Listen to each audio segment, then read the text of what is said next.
All right. Testing audio 1, 2, 3. Check audio levels. Checking audio levels every time.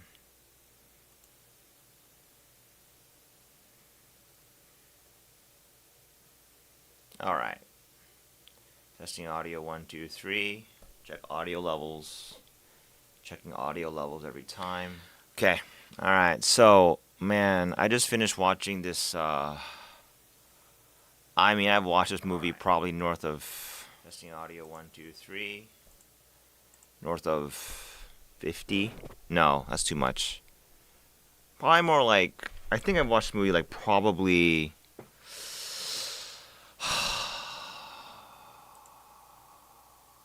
I don't know. If I average watched it like once every 3 months, I don't know. Fuck, I don't know. A lot. Doesn't matter. I think it's a great movie. Michael Clayton. I had to Google this after. I watched two movies tonight. I watched Burn After Reading. I had to confirm that Burn After Reading is just so fucking hilarious. I couldn't stop laughing. Michael Clayton, I didn't laugh as much. There are times that I laughed, but I was on the verge of tears. And it was not really a sad movie per se, but it does touch the heart. Cuddy, come here. Cuddy, come here.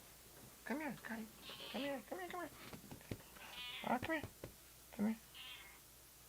Keep interrupting my train of thought. Come here. Mr. Lonely Kitty, come here. It's like, no.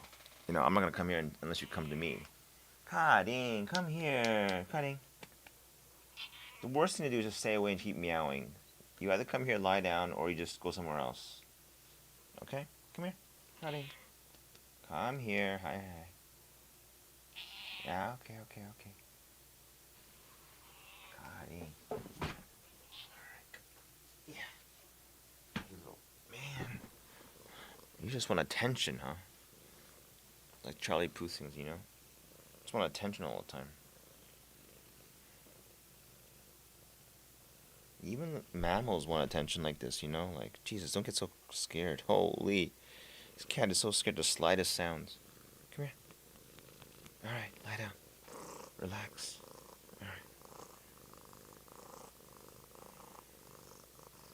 Alright.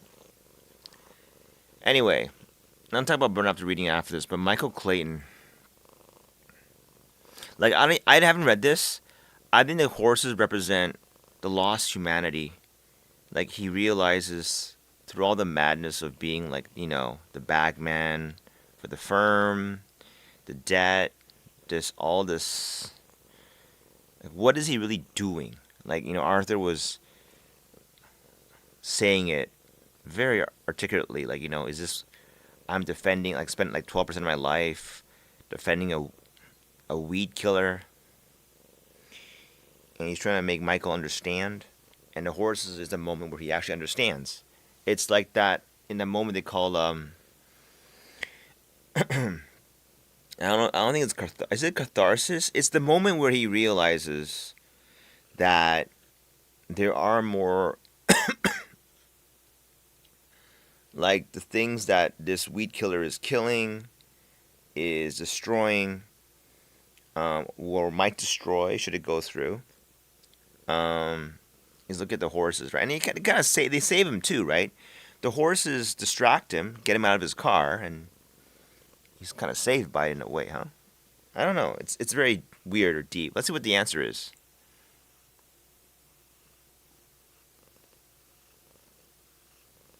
That's a good answer. Reminded of the book, his son, his promises, summon. I don't know if the summoning thing. To me, I love movies that have more than one interpretation. I don't think that's what it could be. But I think really that, right, it's him discovering that there's more than just his role at the law firm, perhaps. Although this is a very contentious point. Maybe Marty, I guess the big shot, the guy at the top of the firm, had a really good point. It's like, is this a surprise to you that North is crooked? We've known it from day one, but this is how we pay the bills. But you see a scene with Marty, and he sees not only one of his top attorney, the Arthur guy who is assassinated, really, and then later, reportedly Michael Clayton goes down. I mean, come on, it's a bit too suspicious at that point, right? And the guy who orders the kills is his own client, U North. Come on, I mean, at that point he's got to do something, right? He can't be selling his whole like soul out for this shit, right? He's letting his own people forget the thing about it killing other people. People at his firm died for the U North case in this fictional story. Of course, I don't understand why he's not like a bit more like upset. Anyway, let's look at the images. There's more to be gleaned from the images of Michael Clayton. I think surely this is not copyrighted. I know you get copyright like hell to back if you even play audio clips, but like this is a great scene when it's great. The way so the horror scene is before this scene, and the horror scene is when he realizes his purpose, what he has to do. He makes his decision. And people have said, like, in a great movie, really it's about the characters making big decisions. It defines them, doesn't it? The characters are really defined by their choices in a situation. And he could have chosen to, well, at that point, after the attempted assassination, I think there's no real choice. But I love the way also how Karen Crowder, the real villain of it is Karen Crowder, she collapses. She realizes what he has done to her, which is basically, I mean, caught her red-handed, basically admitting to the assassinations in a way, and she collapses on her knees, like in realization of just how much shit she's in right now. And I love it, like it's played out so real. Like I had to check, is this a real story? Because the nuances of it are so real. Like I thought it was a real story. It's not. According to Clooney, he said this is based off the story about Ford and the Ford Pinto, which allegedly would explode if it was hit by behind, and this would kill people, but not in large quantities. So the cool thing about this movie, again, the story is really about a law firm who is defending U North, which is they make a weed killer that is not that great, and only hundreds of people have died. Okay, but I suppose if it were to go a mass market, it might be worse. The idea, though, here is that the company will defend it saying, well, yeah, some people might die, but it's so profitable, we could just pay off the cost of the deaths or whatever. It's obviously I don't think companies go that far anymore. That's a bit exaggerated, but it is a good question to ask in the whole movie, as it's not just about that. It's about the characters in the movie. Clooney's in debt, and why do we pursue? Like, the whole idea here is, in this movie and many others, is if you pursue money your entire life, but it still makes you unhappy because you still pursue it. Like, I think people who pursue it aggressively, like, it dominates their thinking in everyday life. In a way, you're still money's bitch, aren't you? Like, can you really say that you are truly, quote unquote, rich if you still sweat the money, right? You can have billions and sweat money, if that makes any sense. Or you could have just like, less than 100 grand to your name and you don't sweat it. And how do you do that? The only way I can see that you're under 100 grand net worth, which is very low these days, I think, and not sweat money, is you don't even care, actually. Like, you just say, yeah, I don't need a car. If I have a modest shelter and I can entertain myself in other ways. But it's hard to do that. It's getting harder and harder. Because, what is it really? I kept thinking about this. Shelter, electricity, water, gas, heating. Just having a nice, decent place to live. Like, you don't want to live around surrounded by concrete and shit. Like, you don't want to live like the Hong Kong people. But then again, people chose to live in a big city, right? I don't know. It's hard to say, man. It's really hard to say. Like, I couldn't stand living in like the countryside where like you have to cook like, it's a great, modern convenience. Everyone's got to pay for modern conveniences, man. You need your cell phone, you need your this. Honestly speaking, I never liked cell phones all that much. We need them nowadays. It's just that there's no need to obsess over your iPhone, I think. Like, I realize that now. I really don't. My iPhone, it's funny. I mean, I kind of wear it as a bit of a egotistic thing, as a badge of honor. But for someone who was an app developer and I think really into the app development thing, I mean, I knew Xcode at the back of my hand back in like, but today I'm still using a 2017 iPhone 10. The screen is cracked. I dropped it. I can't take incoming calls because the screen won't even turn on. But I look at the phones they're making today at Apple, and like none of them even excite me. They're all like vanity phones. I can't. They're all like, look at me, how cool I am phones. I can't stand it, honestly. And but it is. I gotta say, it is very inconvenient for a lot of people that they can't even call me because, well, I can't pick up, right? Because if the phone rings, the screen won't turn on. If the screen won't turn on, you can't slide to answer. But you know what? I like it that way, because honestly, I don't have to answer to anybody. Is the net result, right? I don't have to. It sounds very selfish, and maybe it is, but that's the way I like to do things. I don't like cell phones because I have to now adjust my rhythm to interruptions from the outside world. Whereas if I have no interruptions from the outside world, that means messages, phones, whatever, I can get lost in thought. Kind of like the old days, I suppose, right? I don't mind if someone comes in my room and says, hey, what's going on? Actually, I do. If someone just barges into my house and says, yo, do this, like, that's really, like, disturbing. But, like, I don't know if anyone knows what I'm trying to say. My uncle in Taiwan also said before, he just doesn't want to carry a smartphone. I know. It's so nice to be free of the distraction. It is, right? Anyway. I'm just talking about I'm trying to wonder why we are. Look, I'm thinking now, there was a turning point in my life. I was a slave to money. I was a slave to my wife. Honestly, I was a slave to my wife. If I don't keep her happy, she's gonna leave me. And it was proven to be true. I've gone past complaining about it. It makes sense. If my wife just brought me misery every day, I'd leave her too. It's fair.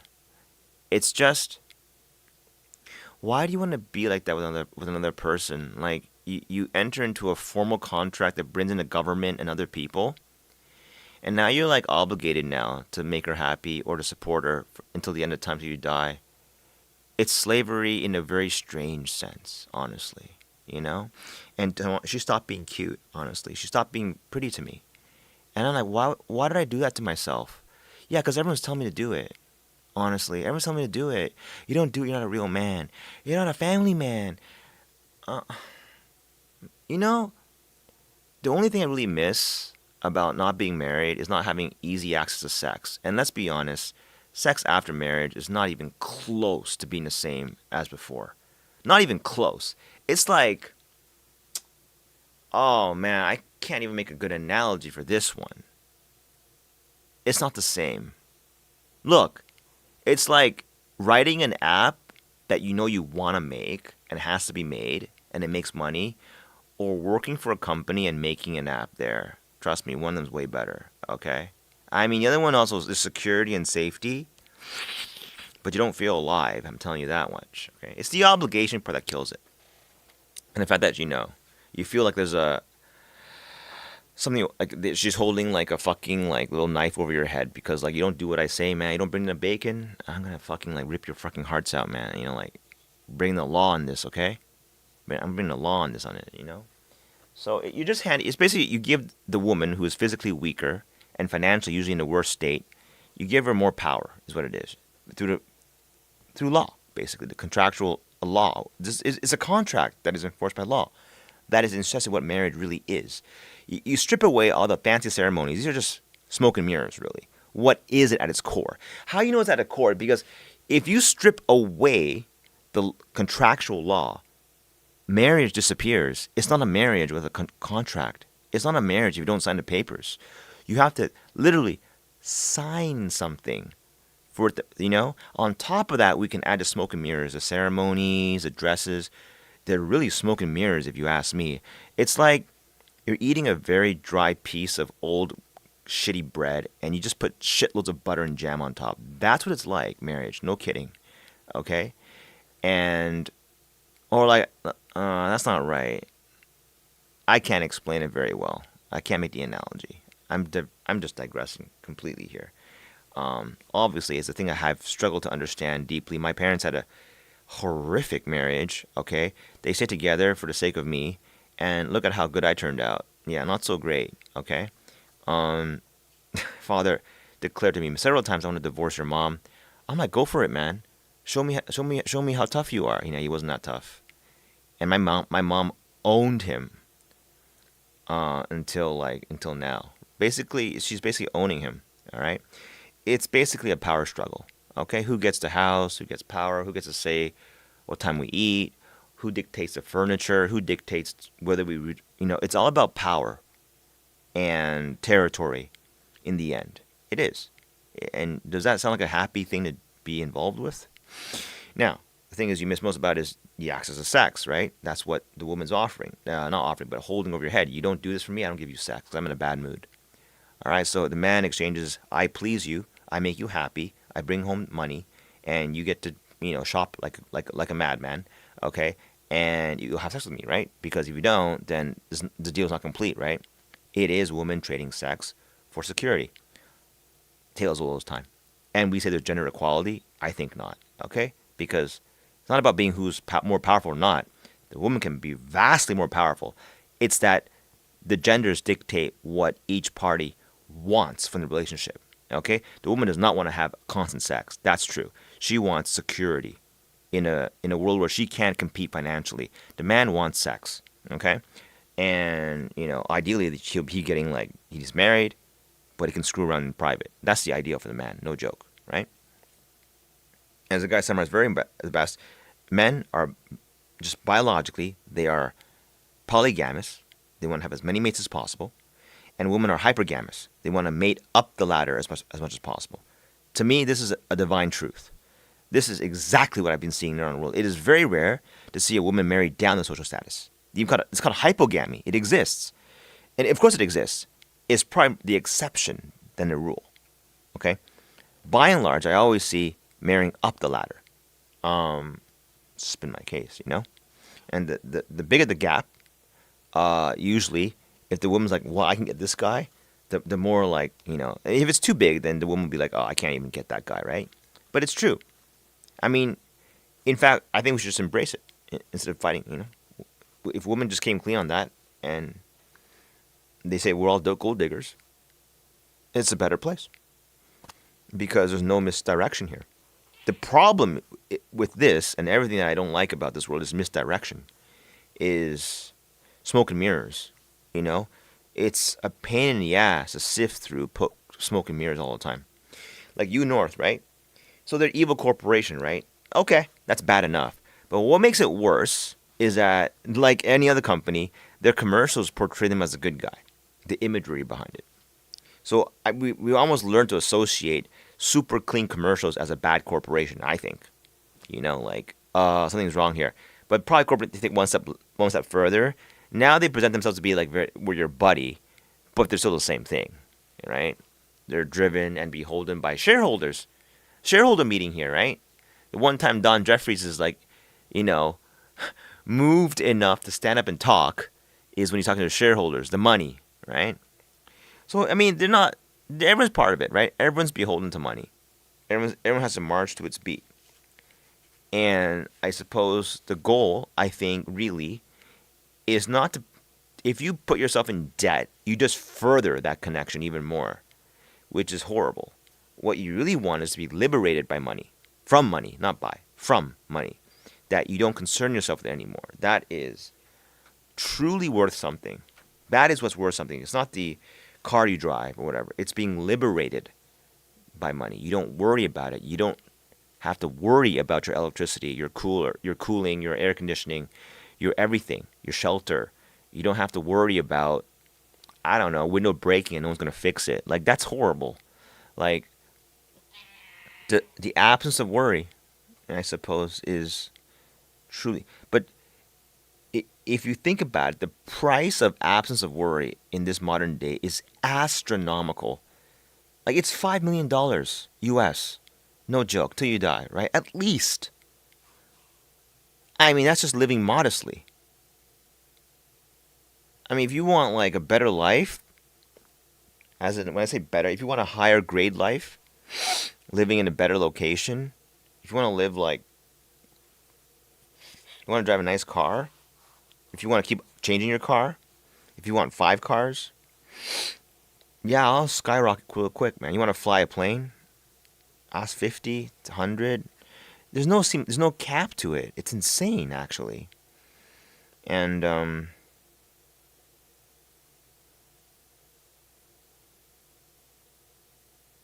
it's sad, really. It Galen once said he hates money, and I want to dive deeper into that one because he doesn't. Nobody really hates money in the sense that they don't want to have some. It's not the having of it that he hates. I think it's the concept of it, maybe, which we can't avoid really, because money, in the end, essentially turns into a competition. It is what it is, right? That's what it is, right? Money only means something because it now dictates that some should have more and some should have less. True? In a perfect world, in a perfectly equal world where everyone should have exactly the same thing, you don't really need money anymore, do you? Everyone's gonna have the same equal square footage, square housing, same cooling, same heating. What's the point of counting shit? You count shit because there's gonna be variances. Money by itself is inequality, is it not? It's to keep track of the inequality. Money is, by definition, an inequality counter, a method by which inequality can be imposed on a group of people, right? Which is not bad, because let's face it, it's true. Some people are just worth more than others. It's just the way it is, right? It's how like humans get stronger and better over time. But I guess there are flaws in this system, and it might go too far sometimes. When it gets to the point where people get to exploiting each other, like you see in a U North thing here, they're exploiting each other, or they're like, as they asked in the beginning to Karen Crowder, how do you get a work-life balance? And she just laughs it off. The question, like, why does that even matter? Or what is life anyway, right? He's like, she was pondering these things, like, when you're so into the thing you're working, that's your balance right there. That's your balance right. That's life, right? My work is my life. I suppose it is, but I tell you, man, I hate money too. Don't like the look of it. You know, it's like it opens doors, but if you're not careful with it, it can drive you insane. I think. I think the one to aspire to is one that can control money. Who's not money is your bitch now. That means you make it effortlessly and you use it wisely to do your bidding and you understand the nature of it. That to me is probably what people could probably aspire to. And whether you are wealthy or not wealthy, to uphold the same consistent viewpoint on it. That thing you can always improve, regardless of the luck that is often required to earn money. A lot of luck is involved. Like, it's too easy to think like, oh, it's all me. Like I thought that too when I scored jackpot once, but is it? It's more like the perfect storm, right? And it's true. Murakami Haruki said it best. If you want to do the best work of your life, sleep with several women at the same time. It will fire you up big time. You will be validated every day. You'll have extreme. Maybe you have too much confidence. It could be a downside too. Not saying you have to do this. I'm saying that it will help. You know, he was right about it. He said that in his he wrote in his book. Your work will be better. Your career will be better. You'll do better. So like you think although women abhor it, you could look at it another way and say if you did great work in that time period, the suffering woman they help society advance. I know it sounds crooked like that, but it did, right? Um, it's this is a twisted view, of course. I mean, I'm just saying that it's potentially possible, and it was in my case that having multiple partners at the same time, I worked really well because you don't think about the sex anymore. You're so happy and satisfied. You feel like valued by everybody, and it drives you forward, right? And then it comes to a standstill when you get married. Honestly, it does. It just grinds to a halt. And you think that's fine. I don't want to play this game anymore. But it becomes like a very I can't explain. All I know is that I never want to get married again. Honestly, I think in some way it's I told my nurses I feel lonely. I do like there's no one here anymore. But there's also a calmness too. Like no one's gonna yell at me. No one's gonna like complain about the carpet. And my wife was not even a nagging type, but it was enough. It's like I feel sorry for her. She because I think women are biologically programmed to nag and be aggressive when things aren't going their way in the household. That's how they're biologically programmed to be. And they probably even think I don't want to be that nagging woman, but that's exactly what they're driven to be, right? When they can't hold on to the man, when there's competition, when they feel like they're disposable, that's when they get cute. That's when they put on the makeup. That's when they like do their hair right. That's when they do all kinds of stuff for you. The moment they secure you, and of course their priorities shift. When you have kids, look after them. That's when it all goes away. Obviously, they can't do both at the same time. So it makes sense to me now. You want to sacrifice something, right? You basically you say, yeah, but I don't know. It's a life choice, really. I think in the end, it's just a life choice. You pick one or pick the other. If you like the idea of the marriage thing, go for it. If you don't like it, nothing wrong with not going for it. The bad thing is to enforce one or the other, I think, on the people. Some people have personal preferences in this department. That's it. And I think that's how it'll go. I think this will get worse and worse. If the divorce rate is 50%, maybe the number of marriages should drop, honestly. You know what I mean? Like, because you know who profits the most out of a high divorce rate and a high marriage rate? Just think about it for a second. Who wins? It's not the couples. It's hotels, wedding banquets, cake makers, bakeries. Sorry, not cake makers, bakeries. Wedding ring, diamond, De Beers, diamond factories. I don't know, jewelry factories, party planners, Maroon 5 bands that go around singing at your wedding, singing how awesome everyone is. These are the guys who win from a thriving marriage industry. And you can get more of this shit if people constantly get divorced and get remarried, right? And the more you instill in women's heads, get the wedding from the man, the more this industry is going to thrive. I know it's a very cynical way to look at it, but that's the only way I see it. My wedding with my wife was a horrible experience, and I hate her for it. Because it was just her family shitting on me, honestly, I feel. And I felt owned after that. Like, oh, oh, I have a legal obligation to keep her happy now and keep her financially secure. It's like, am I just evading responsibility? I don't know. Maybe. Doesn't matter. Because if taking responsibility makes me mentally insane, there's no choice here. You either evade it or go mentally insane. I mean, I guess I'm not tough enough to do the middle, which is take on some responsibility and not go insane. But it's rough. It's rough. It's like it's not. Oh my god, I got on a tangent here. But it's okay. I let it go wherever it may. For some reason, Michael Clayton got me all caught up in this same conversation. I can't understand it. I truly resent the wedding and Valentine's Day and Christmas. And New Year's Day is okay, I guess. New Year's Day is like, that's a calendar year. I understand that one. But most of these holidays I kind of resent. Like, if you have the obligation to do something special is what makes it worse to me, honestly. There's expectations. And if you don't live up to it. I remember that, like, there's a guy, there's discussions over, like, okay, I had an Amazon delivery that was uh, 1 day late.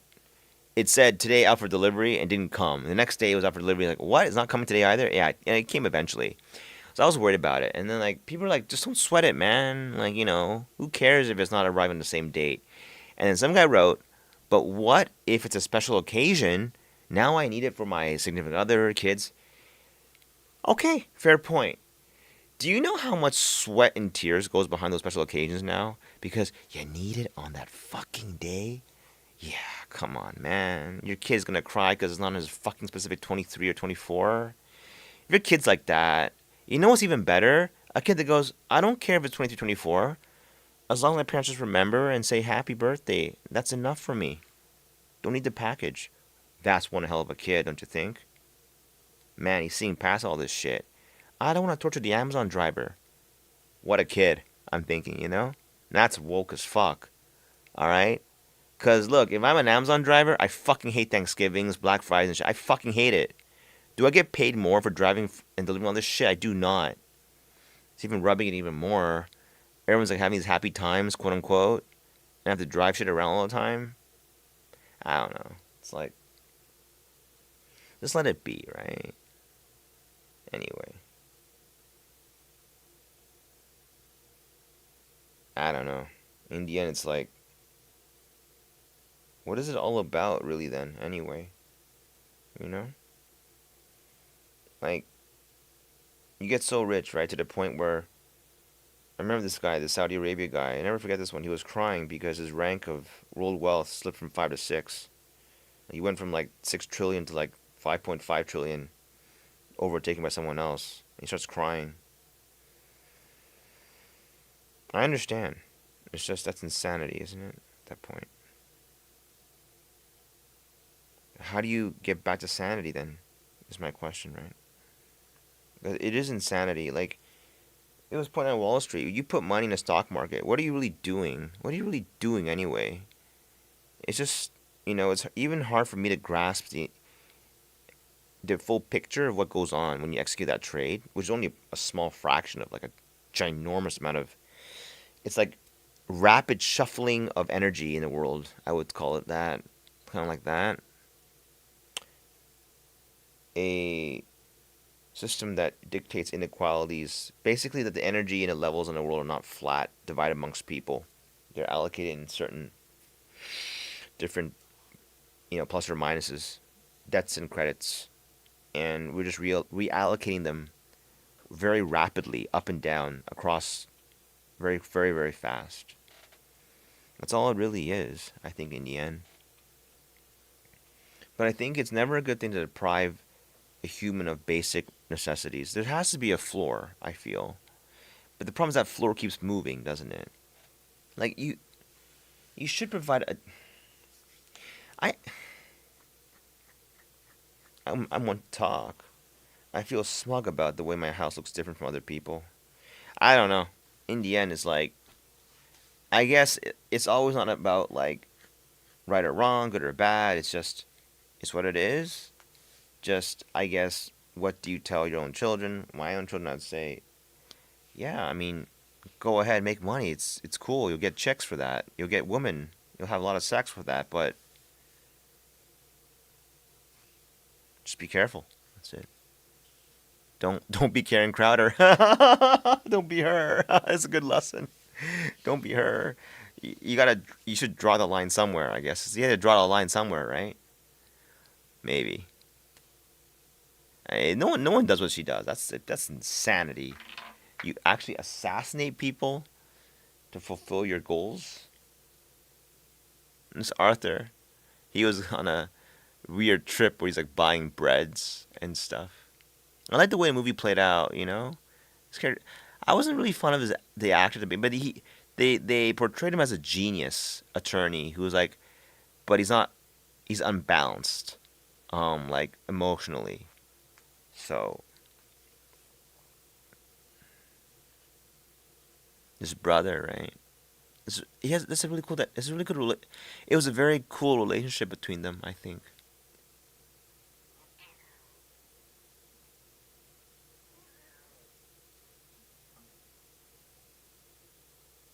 Yeah, this is her calling the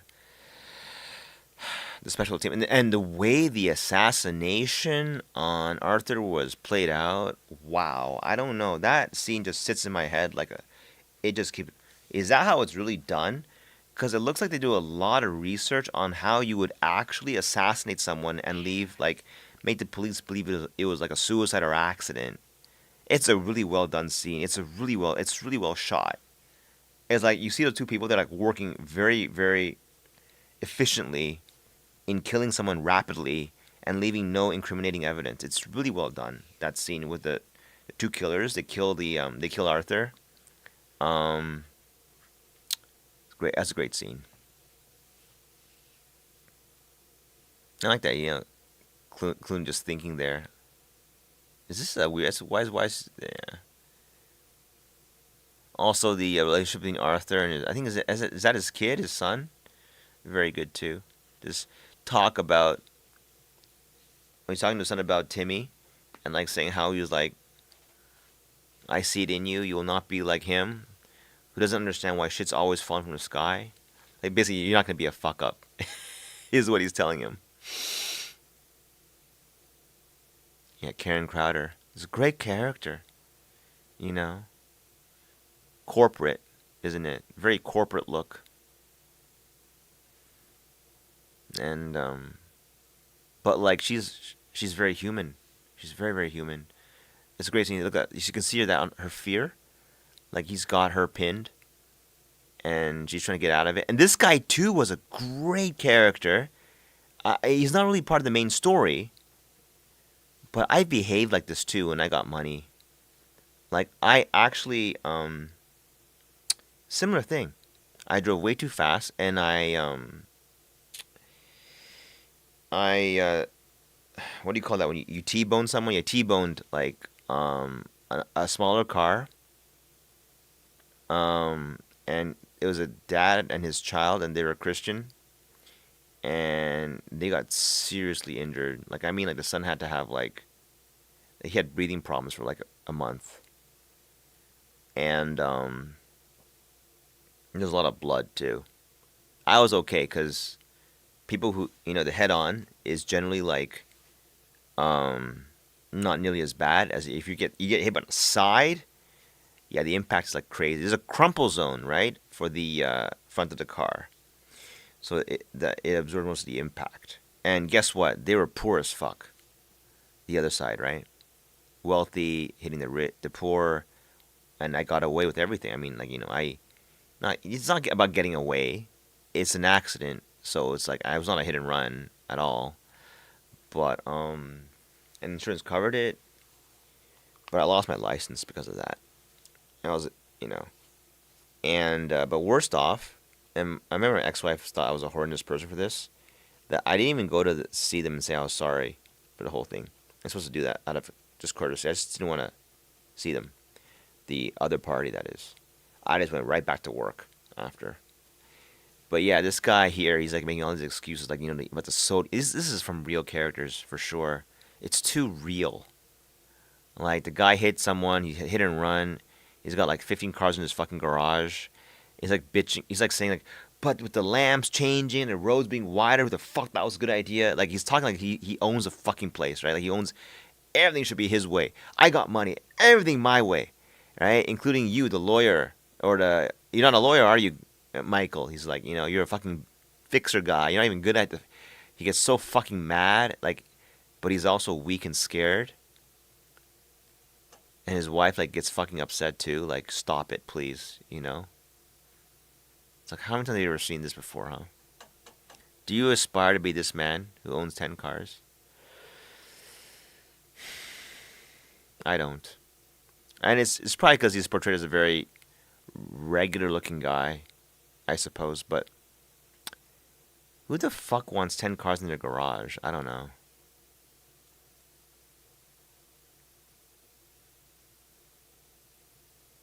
Like, this is stupid. They go fixer, whatever. I won't talk about the Japanese renaming scheme. It's the only country that ever does this, is it? I'll check later. I think it's pretty silly. Is that two? Or is that Michael Clayton? You see, if the Koreans keep it Michael Clayton and Japanese call it fixer, uh, if this is, it looks like to me this is Michael Clayton, two words, but I could be wrong. Um, Fixer, whatever. It's not a bad name, honestly. Yeah, Marty. First picture of Marty. He's a great character too. Fucking nice home he owns, huh? They picked a nice shooting location for that home. I wonder where it is. He's a great character, man. He looks like a big boss type, doesn't he? A guy who knows how to get wealthy, how to manage a company. Great relationship with Marty too. I mean, this is so real. Everything, you know. Love it. Karen talking to Marty. It's great too. I mean, she's a client. She's been paying his firm millions of dollars, right? The law firm is almost equally as complicit as U-North for defending such a scumbaggy corporation. But as he says, it pays the rent and it pays the bills and it pays for electricity. But you exist, never mind. There's a bit of a weird logic in that one.